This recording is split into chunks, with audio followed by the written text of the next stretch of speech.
Welcome to the Steppes, guys. It is not an easy life out here. Living life on the move has people constantly at each other's throats, and only the strongest can make it out here. It's a very different life, and that's what the new CK3 DLC Khans of the Steppes seeks to expand upon. Now, we got some new interesting starts here, and I'm fascinated by Khan Inak Bilge's story. A kingdom that just gained independence from an empire and will soon face Temujin in battle on his path to become Genghis Khan. It's not going to be an easy ride, but if everything goes well, I could put this fraud in his place and become the greatest of all Khans. So a key mechanic of the Steppes to pay attention to is your land's fertility. This is where your herd growth comes from. As you grow your herd, you grow your troops that you will need to be able to assert dominance on everyone else. The land's fertility is affected by the weather, which changes every 10 years. We start out in a drought, so our land's fertility is pretty garbage for a while. If we want to build up, it's going to have to come at the expense of other people. We also have a new succession system for the nomads known as Kurultai. You nominate an heir, and your council decides if they're gonna roll with them or not. To have a smooth succession, everyone needs to be obedient to you. But if people start disagreeing, then you got problems. One disagreement is whatever. Some minor figures leave with some minor horde losses, but if too many people aren't in line, then everything is gonna start exploding around you when that new leader takes charge.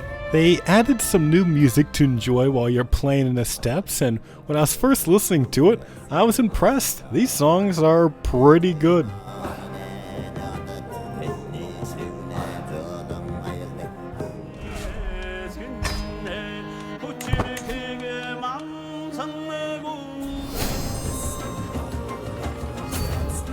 But these songs were good for an hour before all I could hear was the same five songs! The radio station, they play the same 5 songs! The Nomans have a strong starting position and can immediately bully smaller neighbors into being tributaries. But their trickle wealth isn't going to be enough. I raise my levies and get them moving to Karakatai for gold and horses. I was shocked to see the locals immediately raise a welcoming party, but despite outnumbering me 2-1, their army was completely shattered by me. It definitely helps that Bilge Khan is a crack general, because every time the people try to defend themselves, he just swats them away like flies. Once he brings home the golden horses from a hard seasonal raiding, Bilge can use that wealth to build up the nomadic capital. Your holdings don't have buildings, you can only upgrade your camp. Still, despite all these ways to build power, sometimes the best way is the simplest way, where you just take their land in a war. The nomad cycle is simple in the Steppes. You need to build your wealth with raiding, then use your spoils to build up your army to conquer your neighbors. I raid Karakatai again with double the amount of troops as my first time, so now when the local armies try to stop me, they lose even faster. It's pretty fun playing as Bilge, so that's why the game is letting me know quick that I'm not gonna have him for much longer. I can't procrastinate getting my council obedient for my heir, but I'm definitely not gonna pass this realm on to Taiyang. He didn't earn the title the weak for nothing. He actually sucks. I'd prefer my second son by Rook since he is more normal. I just need to live for a few years so he can grow up. The game then proceeds to spike my blood pressure by having me get smallpox. I risk it all on an experimental treatment where my Dr. Korchi told me he was gonna do surgery to remove infected tissue. He then drops at the last second that the infected tissue was my face. This somehow works, and immediately after the surgery, Bilge leads his army to victory over some more angry locals. Upon returning home, our great Khan makes a recovery from smallpox, but I know I'm not going to have him for too much longer. Despite his ailments, he's a good general, so I'm going to have him go around and try to conquer weaker groups around me. As I occupy the Kuwait land, I see that I'm competing with someone else. You'd think with 3-to-1 numbers I could easily win, but that army is led by Temujin, so I have no chance when he's in defensive terrain. After winning the war, we got a lot more territory and I'm now bordering Temujin's tribe. I could go for him, but there was a softer target bordering me, so I went for that instead. The Kyrgyz were such a pushover that all I had to do was siege their land and they surrendered to me. With the land I was gaining, I would soon be able to walk over Karakatai, but before doing that, I wanted to consolidate my control over Mongolia. However, there is one man who is not going to stand for that.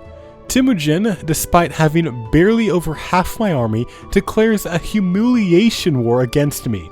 Although Bilgi is approaching the end of his life, perhaps he can put this young troublemaker Temujin in his place before he passes on. Unfortunately, on a trip over, Bilgi got sick and his deteriorated state told the physician to do whatever it took to make him feel better. But I do not understand what Korchi was cooking up here. Apparently, in response to a cold or flu, he thought it'd be best to cut off my leg and scoop out my eye. Of course, that does nothing, and I don't get if this guy is working for me or the disease at this point. My second son, Bayruk, is 20 years old now, and while he's kinda mediocre, he's leagues above Taiyang the Weak. So I'm making my heir tell Taiyang to get over being mad about it, and then die. It's up to Bayruk Khan to deal with Temujin. He decides to use his superior numbers to take care of the threat head on, chasing him through Mongolia. Finally, he catches Temujin's army near Kargil, and while definitely not the most favorable terrain, even if this is a loss, Temujin can't afford casualties as much as Bayruk can. However, this battle went way worse than I could imagine. After that battle, I lost legitimacy and now was put on fraud watch, and opportunists started declaring war on me. I raised another army to chase down the small stack of Temujin's troops, but they led me towards his main army, who were more than happy to deal with me.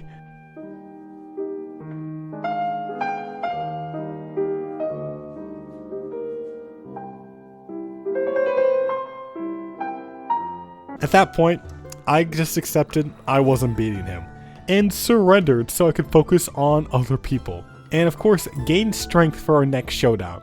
I start rebounding with some mercs to take care of the opportunists, eventually invalidating one war and crushing the army of the other. However, rough times are ahead when the season changes again to a white Zud, so everyone is going to be struggling for the next decade. It's bad news, but it's not the end of the world. This, however, is. Yep, Temujin declared himself Genghis Khan and is going to conquer everyone now. So considering that I lost to 2,000 of his guys before, I don't think I have a better chance against 50,000. I'm kicking myself because I literally had a chance to curb stomp him, but I went for some other guys first, so I'm just gonna say it's rewind time and I'm gonna run it back. I'm going to be as aggressive as possible early on so I can put Temujin in his place. I pack a bunch of gold from raiding Karakatai and get ready to conquer Karates, but things are already going very different, with Temujin becoming part of the Mongol Confederation, which didn't exist at all last run. Conquering Karates is very easy, as was last time, but looking at the Mongol Confederation, there are way too many bodies standing in between me and Temujin. Later on, my biggest vassal, Duke Altan of Baku, then declares a kingdom dissolution war against me. And I'm just feeling so bad now because I'm thinking about my last attempt and I can't help but think, did I actually screw up one of the easiest possible starts for this kingdom? Now, as for this civil war, I don't get the Duke's plan here. I only have about 900 troops, but he has less than a third of that. What was his plan? I was just going to be so in awe of the audacity of his letter that I'd go along with it.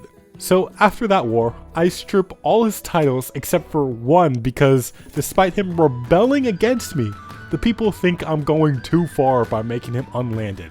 I give his titles to my weak son Taiyang, who will unfortunately be my heir until I get the 1,000 prestige necessary to switch to Bayruk. Until then, there is plenty for me to do. The people aren't calling me the Brave for no reason. The Mongol Confederation may be too scary for me to take on, but I can invade other people. Have an affair while I'm doing it, you know, typical guy things. However, right after I finish one war and start sizing up my next targets, my kingdom title gets taken from me by CK3, and after the initial shock of me losing my kingdom mysteriously wears off, I start looking for why that happened. So apparently, CK3 is in a war with my tributary for dominance over my kingdom title, because that makes sense. The fate of my whole kingdom is in the hands of someone who isn't even a part of it. Fortunately, I had a save just before the war started, so when CK3 declared, I immediately helped my tributary out. Unfortunately, before I could do anything to help him, he had his tiny army crushed by the Empire and got captured. So, I had another idea. What if I just released him from being a tributary, so I have nothing to do with him? Well, CK3 could still declare for the same war goal. How come Kingdom Go Boom? And he's immediately going in to take me over. At that point, I just accept there's nothing I can do, and there's no point in fighting, and allow myself to get swallowed up. I was in the middle of a war to take over the Karates, and since it was a domain expansion war like Kara used on me, I thought maybe I'd get the land back because hopefully the domain expansion war is just as broken when used on them as it was used on me. But no, it actually works just fine when I use it, so I only get the one province. And just to add salt to the lemon rubbed in my wound, CK3 was also apparently in a war for that province, so I still have to give it up to them. We lost a lot, but at least with these wars settled, Khan Bilgi could figure out his next move, dying of cancer. I asked the doctor to do what he could to help, and I guess I should have specified to help the Khan because all he did was help the cancer finish him off. Now I'm stuck playing as the weak son, and my brother, the good one, is out there seething about the secession. Me too, man. Me too. Since I'm playing an idiot, I got a lot of rebuilding to do. I have to rebuild my dominance so I can actually hold land and vassals, and there isn't much to do, so I check out what Temujin is up to, and apparently not much, cause he's dead. Despite everything bad that happened, at least somebody was looking out for me and made him die of a stroke. I'm not gonna accept my lot as a lowly duke though. I'm gonna start plotting my independence. That starts with building up my strength, so I head out and raid lands outside CK3's borders.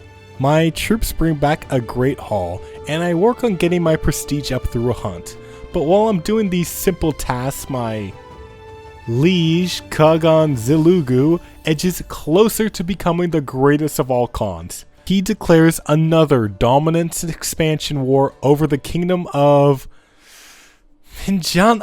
I don't know. And at that point, I realized something had to be done to stop him. I can't directly stop him, but maybe from the shadows, I can assemble a team to start making some moves. However, this is not going to be easy for me. My liege runs a very secure castle and intimidates most competent people into staying away from a scheme like this. As a result, I have no one decent to hire for an alibi, and we get discovered pretty quick. One by one in the scheme, conspirators are picked off by Zulugu's guard, and I lose hope that I'll kill him. I get a brief spike of hope when while campaigning, Zulugu gets dysentery, but he gets over that pretty quick. After that, and my scheme reaching 4 out of 5 breaches, I accept that my emperor is untouchable, and I'm gonna have to ride it out with him. However, just because I can't touch Emperor Zulugu doesn't mean the rest of his family is as secure. As I get the scheme together, I already have a way better talent pool to work with, but all this murder planning really gave me some bad karma, I guess, because I get news that my first son and heir died by drowning. Kagan Zulugu became infirm as he reached his 60s and died surprisingly fast. So now my murder target, Zhang Yuan, has become the new emperor and has made my scheme a lot harder. However, he is a lot nicer to me and gives me a position on his council. There was clearly some controversy about my appointment on the council because the guy then kicked me off only to invite me on again. Just make up your mind, man. This is just rude. Despite being better prepared, the scheme still gets exposed, sending us back a year.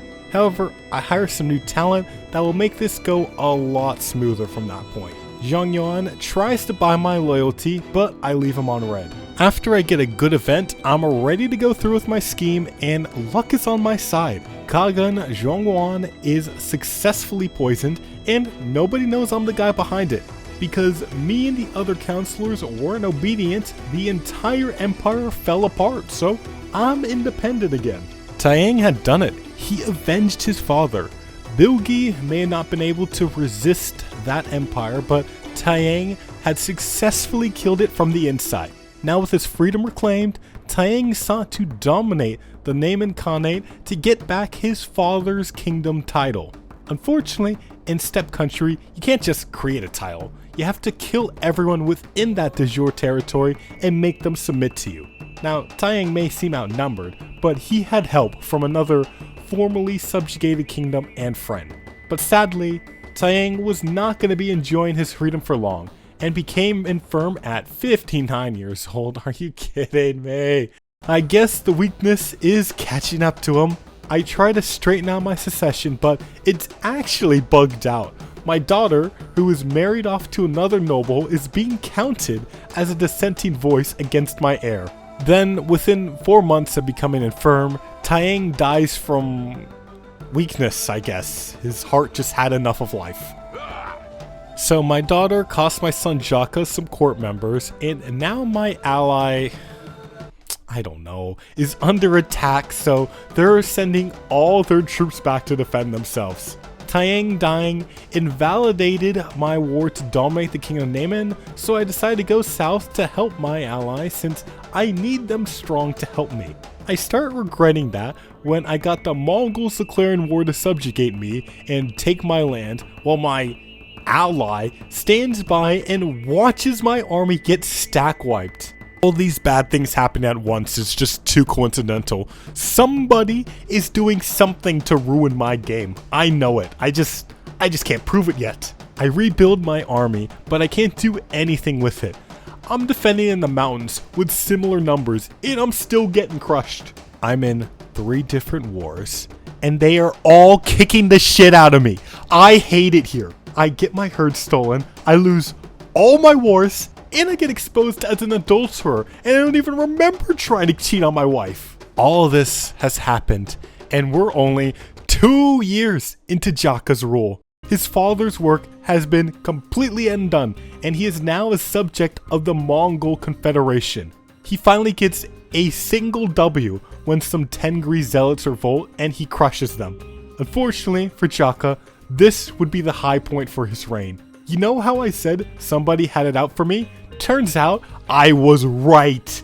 A neighboring Khan poisoned Jaka and dumped him in a cellar to die. I have no idea what I did to deserve that, and now I'm playing as Jaka's only daughter, Kulan.